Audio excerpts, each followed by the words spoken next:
इस सेशन में हम देखेंगे शेपिंग में नेक्स्ट टूल के बारे में जो इंटरसेक्ट के रूप में हमारे पास उपलब्ध है।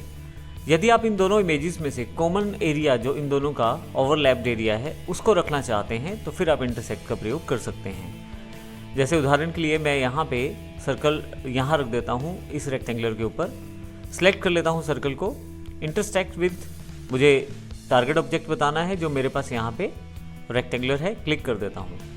आप देखेंगे केवल वही एरिया बचा है जो एरिया सर्कल ने रेक्टेंगुलर का कवर किया था, बाकी सारा एरिया यहाँ से हट गया है। मैं यहाँ से इसे कंट्रोल Z कर लेता हूँ। मैं चाहूँ तो ओरिजिनल ऑब्जेक्ट को बनाए रख सकता हूँ। ऐसे केस में मैं इन्हें दोनों ऑप्शंस को चेक कर लूँगा, इंटरसेक्ट विद और यहाँ टारगेट ऑब्जेक्ट। तो अब देखेंगे ओरिजिनल ऑब्जेक्ट हमारे पास अवेलेबल है और जो इंटरसेक्टेड ऑब्जेक्ट है वो भी अवेलेबल है। मैं इन सब किए गए चेंजेस को इस तरह से लाइन में लगा देता हूँ ताकि मेरे पास सारी चीज़ें याद रहे और हमें रहे कि हमने कौन कौन सी चीज़ों को बदला है।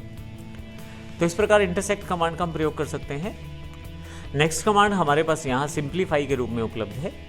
अब देखिए यहाँ पे हमारे पास रेक्टेंगुलर है और नीचे की तरफ सर्कल दिया गया है। यदि मैं यहाँ से सिंप्लीफाई का प्रयोग करूँ तो सिंप्लीफाई से मैं ऊपर वाले ऑब्जेक्ट की शेप में नीचे वाले ऑब्जेक्ट से कटआउट कर सकता हूँ। लेकिन इसमें सबसे इंपॉर्टेंट बात ये रहेगी कि जो ऑब्जेक्ट सबसे पहले सेलेक्ट करूँगा वो मेरे पास बना रहेगा और नीचे वाला जो ऑब्जेक्ट है उसमें कटिंग हो जाएगी। आइए देखते हैं किस प्रकार से। इसमें मैं इन दोनों ऑब्जेक्ट को ऊपर नीचे कर देता हूँ।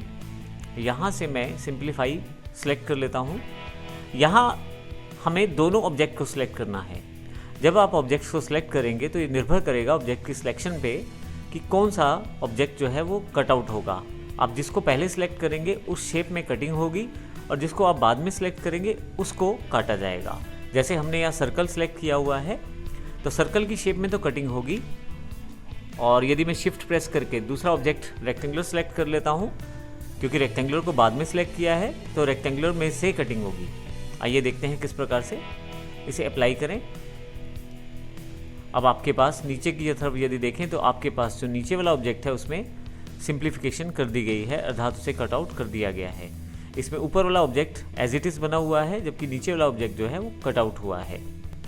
यदि मैं इसे रिवर्स प्रोसेस में फॉलो करूं, इसके लिए मैं फिर से यहाँ से एक रेक्टेंगुलर शेप पिक कर लेता हूँ और क्योंकि ये शेप हमें यूज़ करनी है बार बार तो इसे मैं इधर ले जाता हूँ और ये जो शेप है हमारे पास रिजल्ट है सिंप्लीफाई का, तो इसे मैं यहाँ पे ऑर्डर में लगा देता हूँ।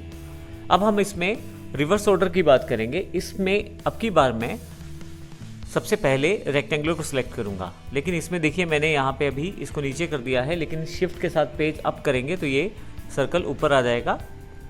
अब की बार सबसे पहले सिलेक्ट करता हूँ मैं रेक्टेंगुलर को, शिफ्ट प्रेस करके रखता हूँ और साथ में सर्कल को सिलेक्ट कर लेता हूँ।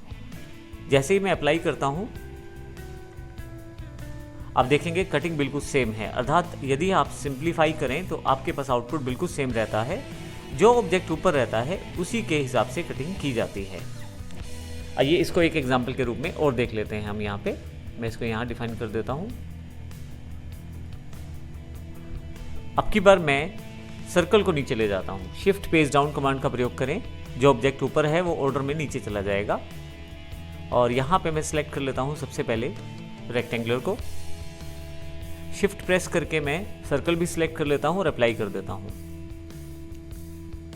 अब यदि आप देखें तो सर्कल को कटआउट किया गया है क्योंकि हमारे पास जो ऑब्जेक्ट ऊपर था उसके अकॉर्डिंग कटिंग की जाती है।